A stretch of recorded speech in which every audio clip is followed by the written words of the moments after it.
Maayong hapon mga pinalangga na kong Cebuanon.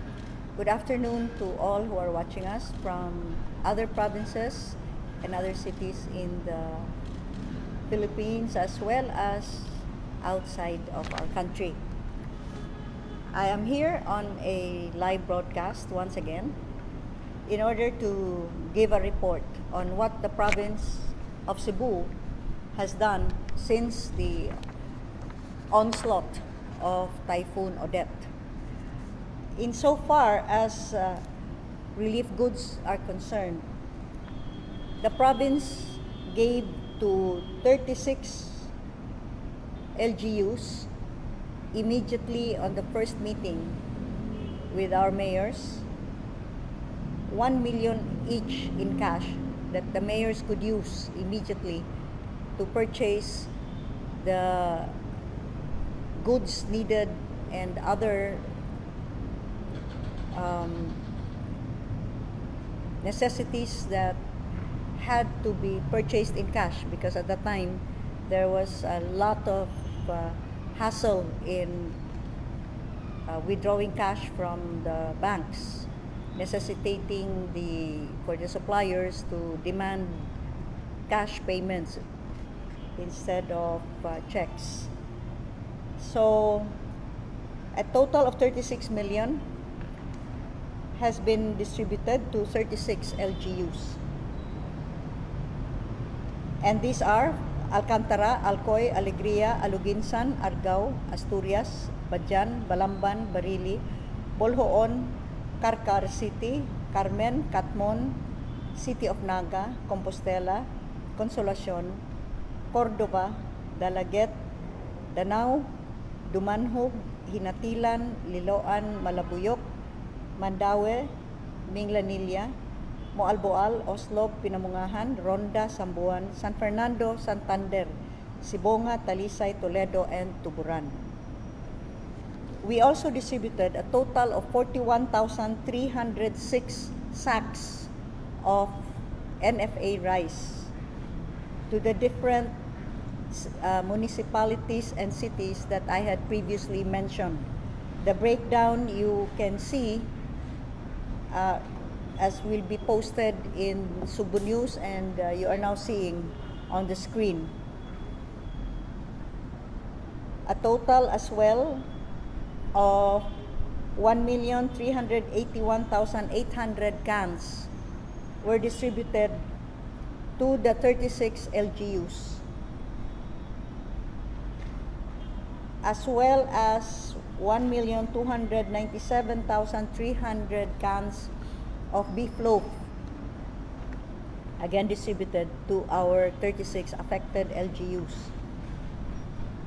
523 boxes of coffee, 502 boxes of noodles, 822,360 bottles of water, and water tank deliveries of 10,000 liters each were sent to 18 municipalities as seen on the screen.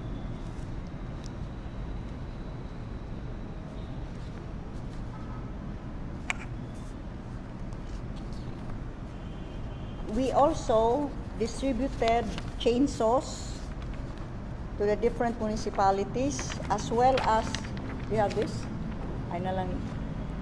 as well as generators, a total of 67 generators distributed to the different municipalities and cities. These gensets, as we distributed them, came with 100 liters fuel, gasoline, as well as for the municipalities of Malabuyok and Alegria, we sent 4,000 liters each.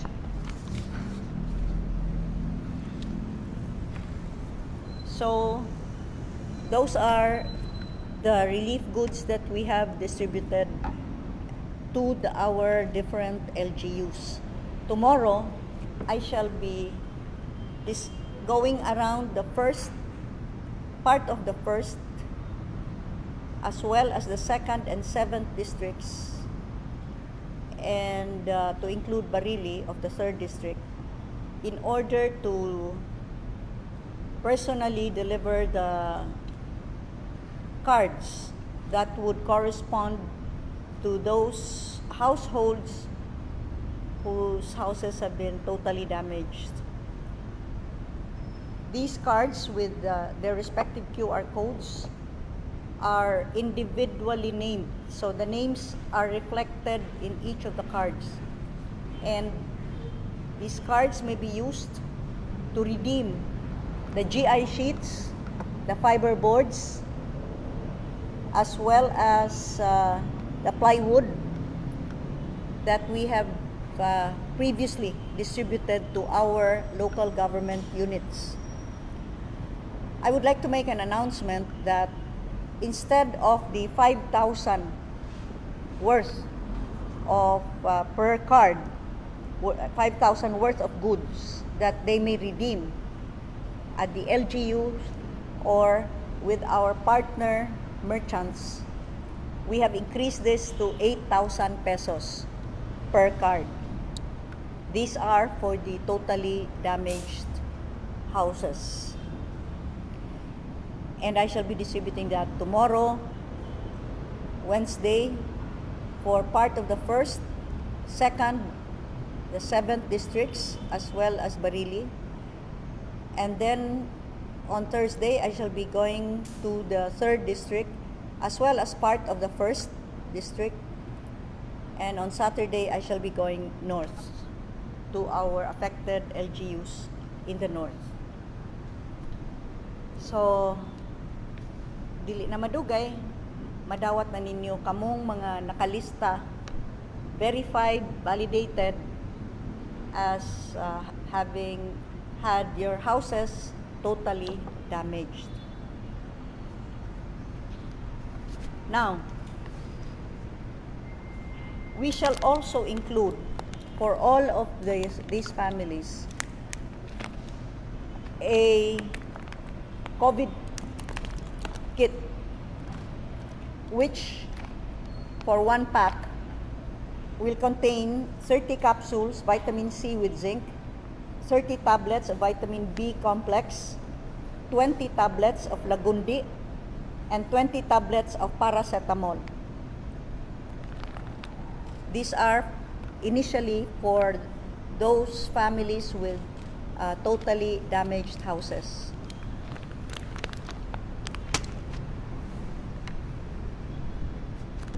There have been a lot of questions regarding the segregation of the vaccinated and the unvaccinated individuals, going so far as warnings even to barangay captains who are unvaxxed.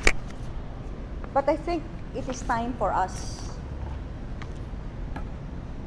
to go back to Republic Act 115251, which is an act establishing the Coronavirus Disease 2019 or COVID-19 vaccination program, expediting the vaccine procurement and administration process, providing funds therefore and for other purposes. So this is otherwise known as the National Vaccination Law. This was signed by passed by both houses and signed into law by President Rodrigo Roa Duterte, February 26, 2021. Section 12.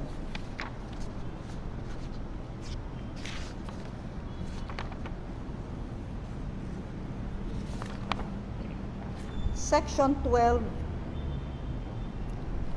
letter G.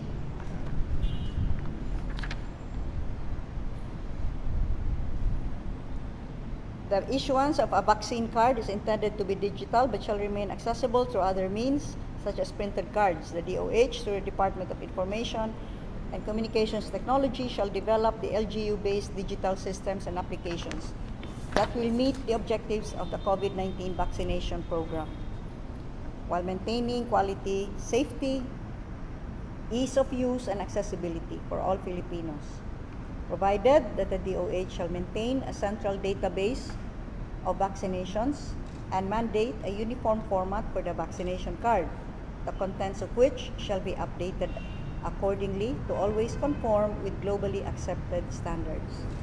Now, and this is very important because it is in the law itself, provided further that the vaccine cards shall not be considered as an additional mandatory requirement for educational, employment, and other similar government transaction purposes. Let me repeat that. Provided further that the vaccine cards shall not be considered as an additional mandatory requirement for educational, employment, and other similar government transaction purposes. I think the law is very clear.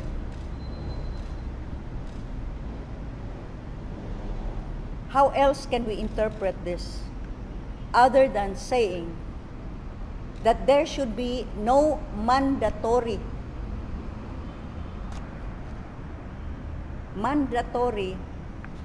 requirement of vaccine cards so that people may enter establishments, may enter schools, may go to work, or may enter government buildings or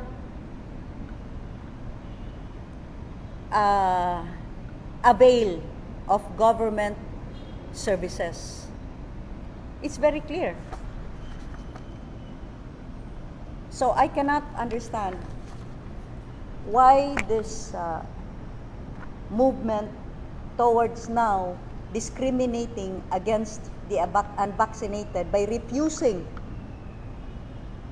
even their boarding of public buses, airplanes, and other means of transportation, as well as insisting, as a mayor now has complained to me, that teachers should show their vaccine cards before they can enter their own schools. This is the law. And unless this law is amended, even the COVID-19 vaccination program law states that the vaccination card shall not be a mandatory requirement so that people may avail of educational as well as other government processes, or even may avail of employment.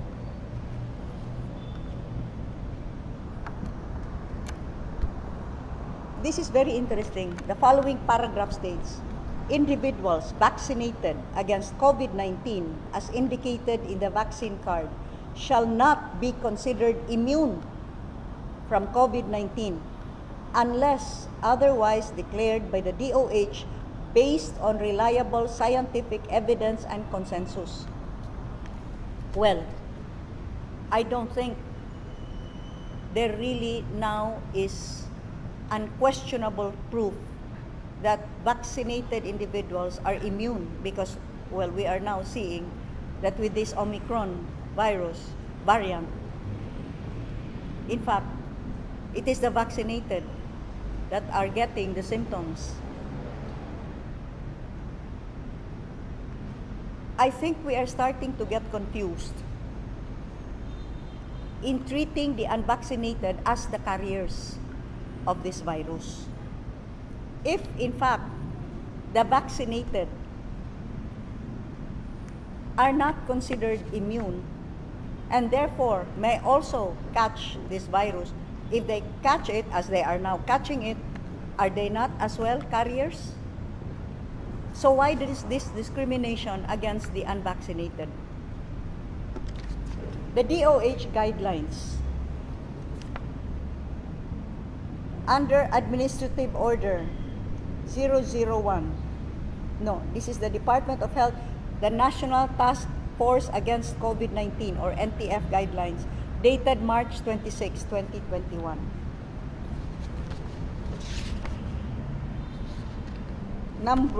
This is under letter J, number 8. The vaccine card shall not be considered as an additional mandatory requirement for educational, employment, and other similar government transaction purposes. An exact quote of Section 12, letter G of Republic Act 115251.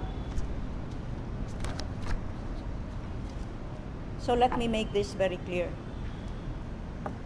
From my interpretation of the law, which has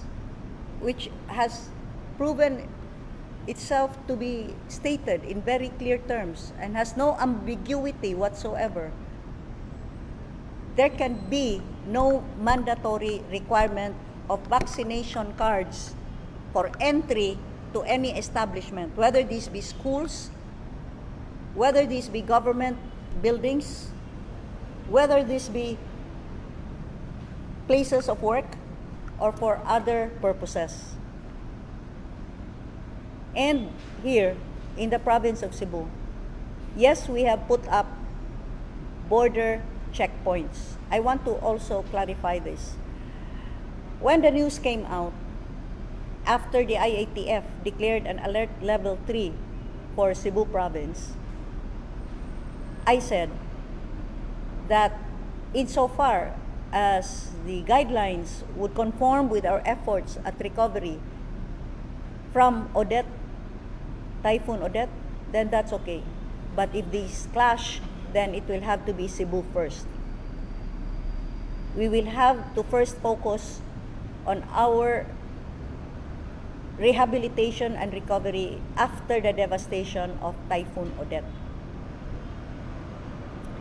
And so I said, there will be no lockdown, just to be very clear, and there will be no border controls.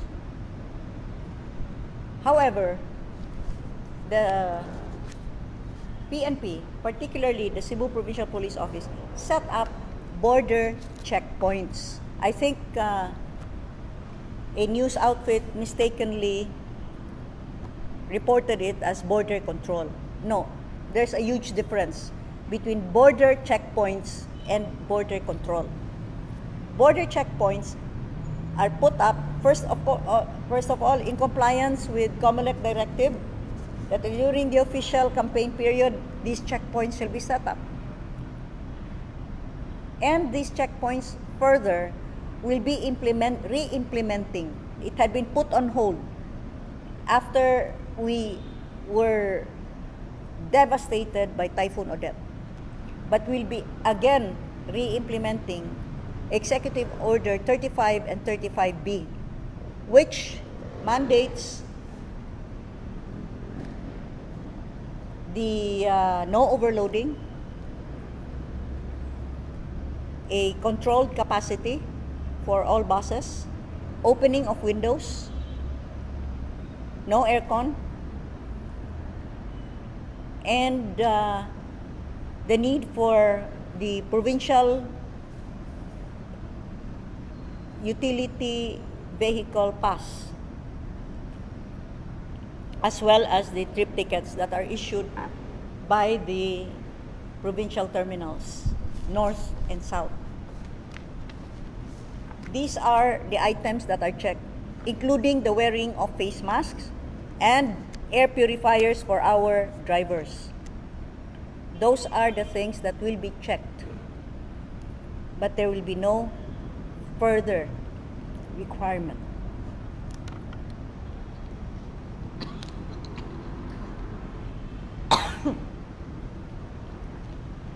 There will be no further requirement like the presentation of the vaccination card.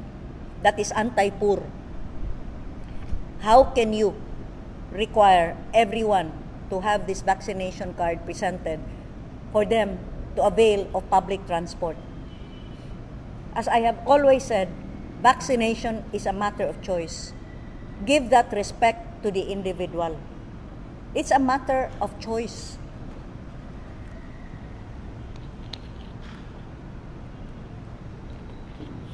If you opt to have yourself vaccinated, and the province of Cebu has been very supportive of the vaccination program, giving all avenues and opportunities for everyone to be vaccinated. If you opt to get vaccinated, that's your choice.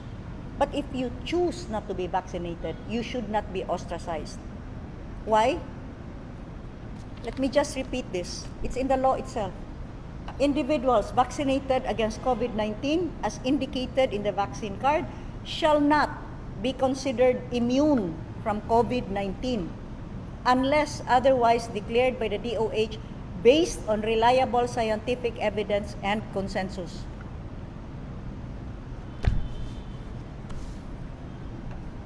So why this discrimination against the unvaccinated when even the vaccinated are not considered immune and may be carriers as well, may also, as what we are now seeing, be infected with COVID-19 in spite of your 2 jabs and even your booster shot. There is no scientific data that proves that it is the unvaccinated that infects people, that they are the carriers. So please, let us follow the law. We seem to have forgotten this. We still are a nation of laws, right? Not of men. So, in the province of Cebu, we will not discriminate. And that is how we will proceed. So we are now on our recovery phase from Typhoon Odette. It's been just a little over a month.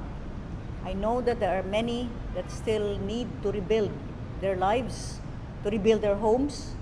The province will do all that it can to help. Even as our own local government units, our mayors are also doing their best. I would like to thank everyone that has really come together and put together our united strength to rise above the difficulties that we have faced. In so far as the continued Omicron variant infection is concerned,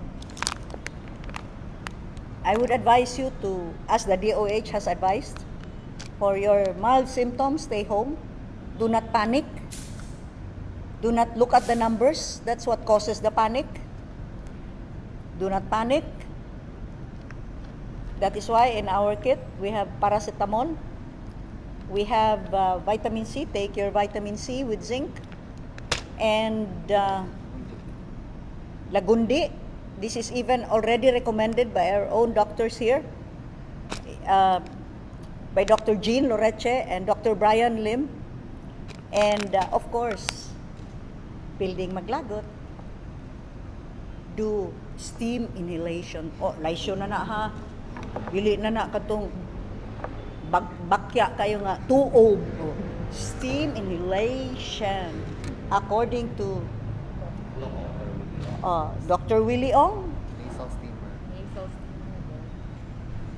it is effective in treating flu, colds. Here you go. Ang suob ay mabisang teknik upang guminhawa at lumuwag ang mabigat na paghinga na dulot ng plema, ubo, lagnat at sipon. O, kasabot mo tayo mo, ana. So, your choice. But first and foremost, let's not panic. All indications, even the medical field has stated, members of the medical profession have stated that the Omicron, though more infectious, has also milder symptoms and is in all murag very very similar to what used to be called colds, fever, or flu. Pero wa na ron kay COVID naman. Wa na ron. COVID Omicron. Pwede sa COVID Omic colds. Omic flu. Omic sipon. Yes? Question. Before pa po mga tana about sa COVID, Bob, you mentioned nga mag-distribute na mo sa coupon, 8,000 coupon. As soon as ilang madawat ang coupon, pwede ba nilang ma-redeem dayon ang construction supplies, ingon man ang basic needs? Yes. That is why I made sure na giuna gyud na to deliver usa ang mga GI sheets ug ang mga fiber boards, including the umbrella nails. I hope ma-deliver sa nila dayon, no? So that they may, once these are distributed, by the way, these are segregated by barangay. Once the person receives it, he can redeem the GI sheets and the fiberboard in the LGU. And of course, that is swiped and ma-deducted to sa iyang balance. However, kanisad, you can redeem this. Iapas man ni nato. This is the health kit, COVID health kit. Paliton sa nila. They do not need to pay for this. By the way, sorry, this is good. Thank you for asking. This will be free for our first beneficiaries of the totally damaged. This will be free, pero this will still be swiped so that it will be reflected in our central database that it is really the holder of the card who was able to receive this. So, ang QR code is still needed to support the withdrawal of it, which we will also give to the LGUs. Regarding sa COVID-19 go. By the way, I just want to add, aside from the GI sheets, aron lang yun ni maklaro, I have to repeat this. Aside from the GI sheets and the fiber boards and plywood, they can also, ang balance, they can also redeem it sa atong participating supermarkets, mga hardwares, and general merchandise stores. So, dako-dako na ilang mapalit kay we have increased it to 8,000 pesos. Regarding na sa COVID-19 go, doon na ba tayo mga additional nga mga measures atong gibuhat sa atong mga provincial and district hospitals, ingon man sa atong mga isolation areas alang sa mga adunay severe symptoms of COVID or moderate go? You know, all of our hospitals now have molnupiravir. We received our first batch and this has now been distributed to all of our hospitals.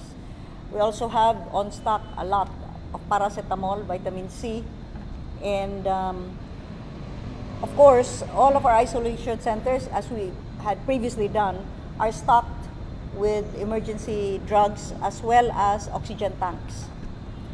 But it seems that this Omicron virus now stays in the throat area and no longer goes down to the lungs. So there's more really of the sip-on ubo than the difficulty of breathing. Ang ato mga basic medicine na go like paracetamol o uban pa na ba supply ang ato mga tambalanan, ato mga provincial districts of Yeah, I just said that. Okay. I just said that. Wala na ba yung mga question? Wala na. So we have stocked up on the basic meds because it seems like it's really basic meds, basic medicine imong kinahanglan ani. But since na may bagong drug kanina pong molnupiravir. So nag-stock up sa dana. Go, mga panghinaot na to go, subay na sa napaday na to COVID response and ang atong rehabilitation a month after tanggip ko sa Panginoon. You know, kung pwede pa lang, no, magikira ko and I'll just wave a magic wand niya, mabalik na tanan. But you see, we're hampered by our being humans, nga everything cannot be done with a flick of a finger. But I think, in fairness, we have really moved as fast as we can. I think if by way of comparison, we can compare the response and how quick it was with this Typhoon Odette as compared to Typhoon Yolanda, which involved maybe only 1/3 or about 12 LGUs. Nga moray na igo adto sa Typhoon Yolanda, and yet it took such a long time. Kiniron 36 local government units. So times 3. But we have done I think much better. By the way, by next Monday, we will be again also handing out ceremonial to the 5,000 that I also promised for all of our PNP, the army that helped us, and the linemen. But that will be next Monday. Kaya ako, iuna usa, kato akong gisaad sa mga naguba yung mga balay.